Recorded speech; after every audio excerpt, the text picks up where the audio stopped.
You will hear a man phoning a woman about an advertisement he has seen in the paper for some furniture. First, you have some time to look at questions 1 to 5.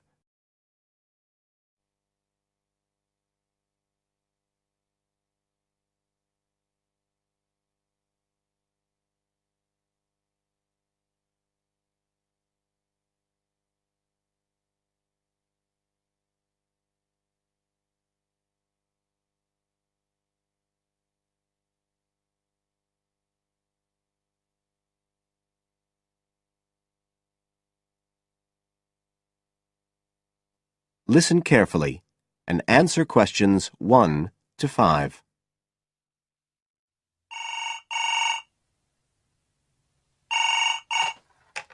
Hello? Oh, hello. I'm ringing about the advertisement in yesterday's newspaper. The one for the bookcases. Can you tell me if they're still available? We've sold one, but we still have two available. Right. Can you tell me a bit about them? Sure. What do you want to know? Well, I'm looking for something to fit in my study. Well, I'm not too worried about the height, but the width's quite important. Can you tell me how wide each of them is? They're both exactly the same size. Let me see, I've got the details written down somewhere. Yes, so they're both 75 centimetres wide and 180 centimetres high. Okay, fine. That should fit in okay. And I don't want anything that looks too severe. Not made of metal, for example. I was really looking for something made of wood. That's all right. They are, both of them. So, are they both the same price as well? No, the first bookcase is quite a bit cheaper. It's just £15. We paid £60 for it just 5 years ago, so it's very good value. It's in perfectly good condition. Well, they're both in very good condition, in fact. But the first one isn't the same quality as the other one. It's a good, sturdy bookcase. It used to be in my son's room, but it could do with a fresh coat of paint. Oh, it's painted. Yes, it's cream at present. But as I say, you could easily change that if you wanted, to fit in with your colour scheme. Yes, I'd probably paint it white if I got it. Let's see, what else? Oh, how many shelves has it got? 6. 2 of them are fixed, and the other 4 are adjustable, so you can shift them up and down according to the sizes of your books. Right, fine. Well, that certainly sounds like a possibility. Before you hear the rest of the conversation, you have some time to look at questions 6 to 10.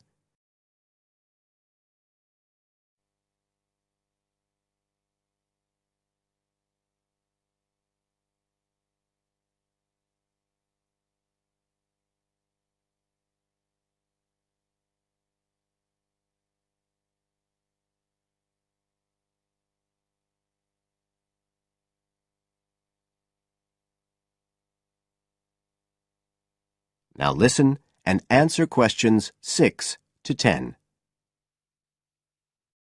But the second one's a lovely bookcase too. That's not painted, it's just the natural wood colour, dark brown. It was my grandmother's, and I think she bought it sometime in the 1930s, so I'd say it must be getting on for 80 years old, so it's very good quality. They don't make them like that nowadays. And you said it's the same dimensions as the first one? Yes, and it's got the 6 shelves, but it also has a cupboard at the bottom that's really useful for keeping odds and ends in. Right. Oh, and I nearly forgot to say, the other thing about it is it's got glass doors, so the books are all kept out of the dust. So it's really good value for the money. I'm really sorry to be selling it, but we just don't have the room for it. So what are you asking for that one? £95. It's quite a bit more, but it's a lovely piece of furniture.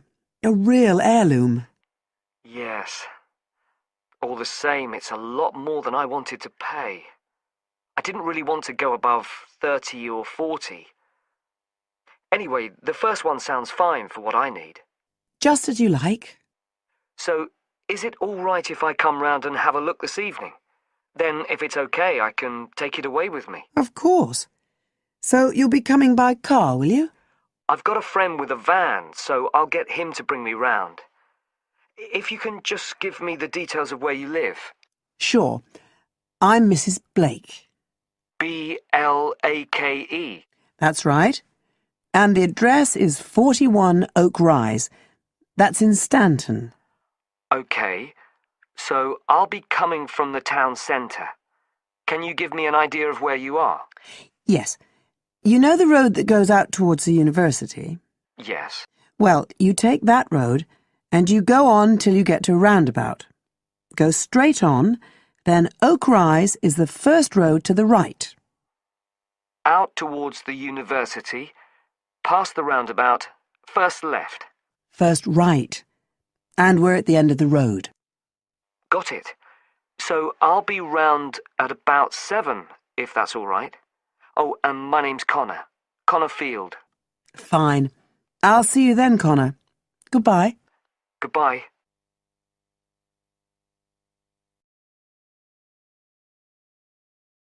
That is the end of part 1. You now have half a minute to check your answers.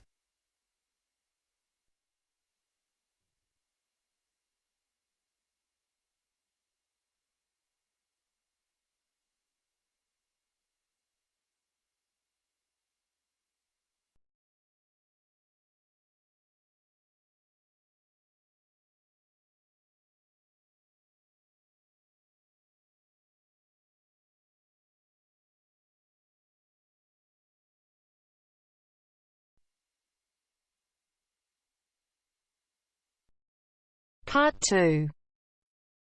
You are going to hear a lecture about dining services. First, you have some time to look at questions 11 to 14.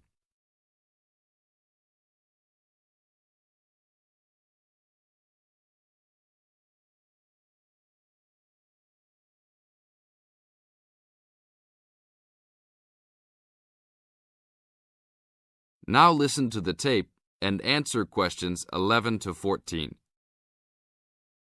Welcome to the Dining Commons. This is the newest facility on campus, and I'm proud to say also one of the best. I know that all university students miss eating home-cooked food. Well, this year we are hoping to provide students with food and services that will make you feel at home, even without your family. The administration has been listening to the voice of the students. Students gave us frequent suggestions last year as to how we could improve the university. One of the most frequent suggestions was improving the dining options. We have been working hard all summer to come up with ideas that will make student life in the dormitories more pleasant. One of the new options we are offering in the dining facilities is variety in student meals. Last year, there was a set menu for every dinner, so if students didn't like the food, there was no choice. Students had to eat whatever was served. But this new dining facility has 3 completely unique areas, each with a different theme. At every meal, there will be 3 options for students to choose from. For example, there might be Italian food at station number 1, which might consist of pizza and pasta. At station number 2, there would be American food, consisting of hamburgers and hot dogs. At station number 3, there could be vegetarian soups and salads, accommodating all the vegetarians. We hope that with the greater selection of food, all students will find something to their liking. Now look at questions 15 to 20.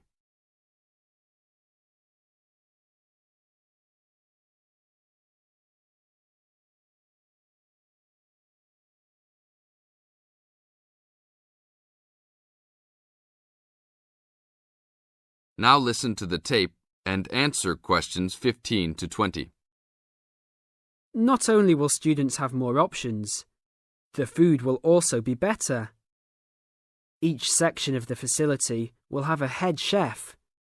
These are real chefs that have been trained in culinary school and have been hired specifically by the school to work in the dining facilities. All of the chefs have a speciality. The school is hoping that these chefs will prepare better tasting and more nutritious food. Every student will be able to make suggestions and also give their input as to which menus taste better. Last year, many students complained that the dining facilities didn't have very convenient hours. This year, we hope to change that. We will open for breakfast at 6 a.m. to accommodate all the early risers. In the evenings, we will open until midnight for all the students that like to go for a late night snack.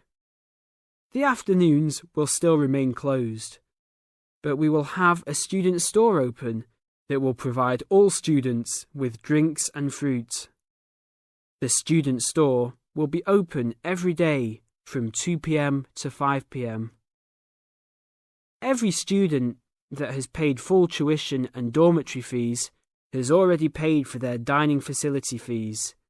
Students can eat at any time and in any amount for free. If you are a student that does not live in a dormitory, you can still purchase a dining facility card. This card will entitle you to the full services of the dining facility. This card is available only for students and is not open to the general public. If you are not a student and wish to dine here, you must purchase meals at the door. There are a few rules to follow. Even though we do not limit the amount of food that can be taken, we do not want students to waste food. Please do not take more than you can eat. Also, every student must clean his or her own trays and plates. We will provide plates and trays for student use, but please do not abuse these items. Please do not leave your plates on the tables. Your parents are not here to clean up after you anymore, so I hope all students will be responsible. Thank you for your attention and enjoy the upcoming year. That is the end of part 2. You now have half a minute to check your answers.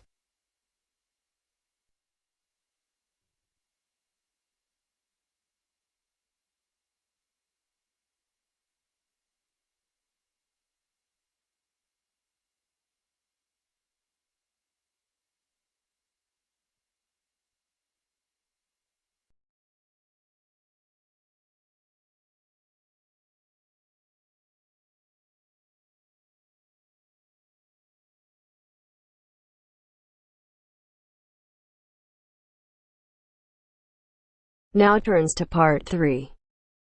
Part 3. You will hear a conversation about shopping. Masahiro is an international student who has just arrived from Japan, and Anna and Will are doing some shopping with him. You have some time to read questions 21 to 26 first.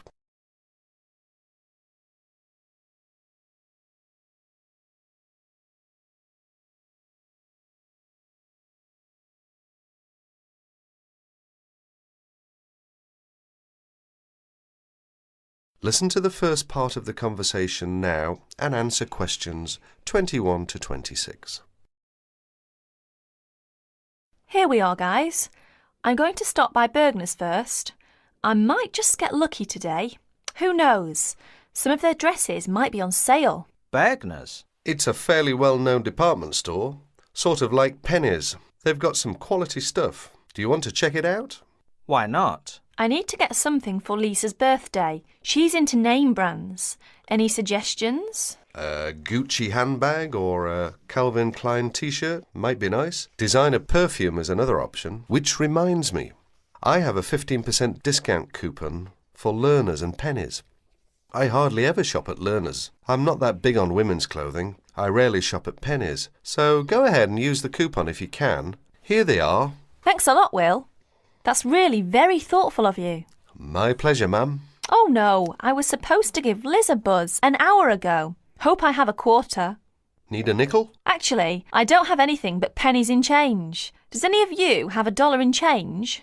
Sorry, I don't, but I do have 35 cents on me. Will that be okay for the phone call? Great. I really appreciate it. I'll make it quick. Do you guys want to go ahead? We'll wait. Just don't forget us. I won't. Why don't we just meet here in 30 minutes? Sounds good. I guess I'll just look around. Can I help you, sir? No thanks, I'm just looking. Well, just out of curiosity, how much is that necklace? $29.99. Really? My sister's birthday is tomorrow. She loves jewellery. I just wasn't sure I could afford it. You'll find that a lot of our stuff is amazingly affordable. Well, that's certainly nice to know. I'll take it. It's a good choice. I'm sure she'll love it. Let's hope so. Cash or charge, sir? Charge, please. Do you accept Discoverer? Yes, we do. Great. That comes to $31.99 with tax. Please sign next to X. Do you need some help, sir? Well, I'm looking for... let's see. I've forgotten the name again. It's used to make fresh coffee. A coffee maker? That's right. Well, we have a few in kitchenware, which is upstairs. Thank you. You're welcome. Oh, there you are, Masahiro. What did you get? Just a simple coffee maker. Good choice. And you, Will? Find anything interesting? A necklace for Stephanie's birthday. Lucky her. Did you get anything? Just a couple of silly earrings that I liked. I did a lot of window shopping. That can't hurt. True. Well, do you guys need anything else from this place? One last thing. Oh no, I've forgotten what you call it. Just describe it and we'll probably figure out what it's called. It's a crystal container for flowers with long stems. I need to get one for my mum. Oh, a vase. That's it. They should have a bunch in giftware. Let's go to get one. I'm going to have to stop by Jewel on my way home. Is that okay with you guys? I'm almost completely out of groceries. No problems.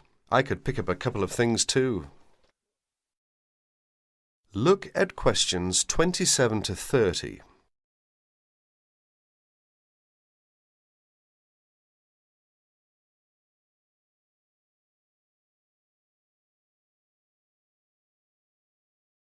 Now you will hear the rest of the conversation. As you listen, answer questions number 27 to 30. Hi, Masahiro. How's it going? Fine, I guess. How about you? Busy? Guess who's coming our way? Hi guys, what's up? Nothing much. We just ran into each other. That's nice. So, Mashiro, how's the coffee maker working? Actually, it doesn't work well. It was a waste of money. I guess I should have shopped around for a good one. Why don't you take it back? I'd like to, but I've misplaced the receipt. Well, if it's any consolation, my shopping wasn't all that great either. I wish I'd never bought Stephanie a necklace. Just last night she was telling me how she wished she had Liz Taylor's new perfume. She did not like my gift at all. That makes 3 displeased shoppers. Guess what? The camera I bought and shipped to Mike just this morning is now on sale. It's a pity that I bought it then. Then again, I guess I shouldn't complain. It was a good buy, even though I didn't get the best deal on it. Anyway, Masahiro, I suggest you look for that receipt and just go to the complaints department and say, I'd like to exchange this, please. It's as simple as that. And Will, it's not too late for you to ask for a refund. That is the end of part 3. You now have half a minute to check your answers.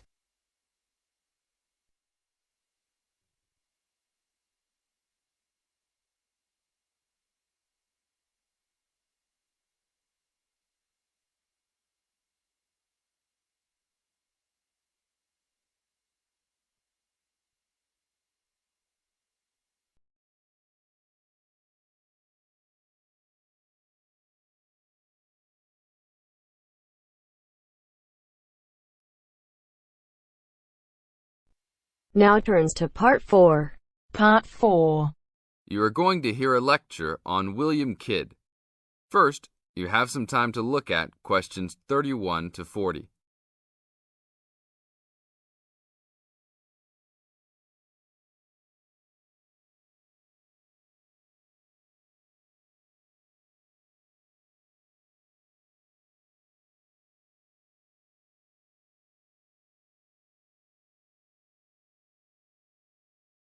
Now listen to the tape and answer the questions. A Pirate Story, William Kidd. William Kidd, who was better known by the name Captain Kidd, was a 17th century British privateer and semi-legendary pirate who became celebrated in English literature as one of the most colourful outlaws of all time. Fortune seekers have hunted his buried treasure in vain through succeeding centuries. Kidd's early career is obscure. It is believed he went to sea as a youth. After 1689, he was sailing as a legitimate privateer for Great Britain against the French in the West Indies and off the coast of North America. In 1690, he was an established sea captain and shipowner in New York City, where he owned property. At various times, he was dispatched by both New York and Massachusetts to rid the coast of enemy privateers. In London in 1695, he received a royal commission to apprehend pirates who molested the ships of the East India Company in the Red Sea and in the Indian Ocean.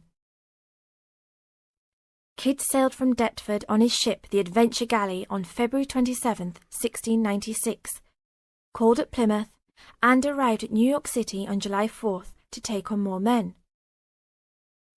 Avoiding the normal pirate haunts, he arrived by February 1697 at the Comoro Islands off East Africa.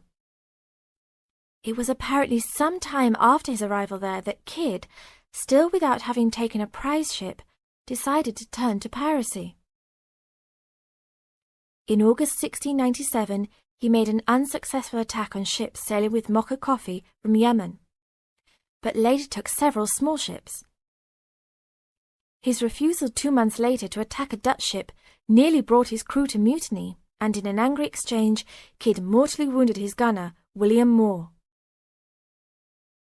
Kidd took his most valuable prize, the Armenian ship Quedda Merchant, in January 1698, and scuttled his own unseaworthy Adventure Galley. When he reached Anguilla in the West Indies, April 1699, he learnt that he had been denounced as a pirate. He left the Quedda Merchant at the island of Hispaniola, where the ship was possibly scuttled. In any case, it disappeared with its questionable booty, and sailed in a newly purchased ship, the Antonio, to New York City, where he tried to persuade the Earl of Bellamont, then colonial governor of New York, of his innocence. Bellamont, however, sent him to England for trial, and he was found guilty, May 8th and 9th, 1701, of the murder of Moore and on 5 indictments of piracy. Important evidence concerning 2 of the piracy cases was suppressed at the trial, and some observers later questioned whether the evidence was sufficient for a guilty verdict. Kidd was hanged, and some of his treasure was recovered from Gardiner's Island off Long Island. Proceeds from his effects and goods taken from the Antonio were donated to charity. In years that followed, the name of Captain Kidd has become inseparable from the romanticized concept of the swashbuckling pirate of Western fiction. Among other stories concerning caches of treasure he supposedly buried is Edgar Allan Poe's The Gold Bug. That is the end of part 4. You now have half a minute to check your answers.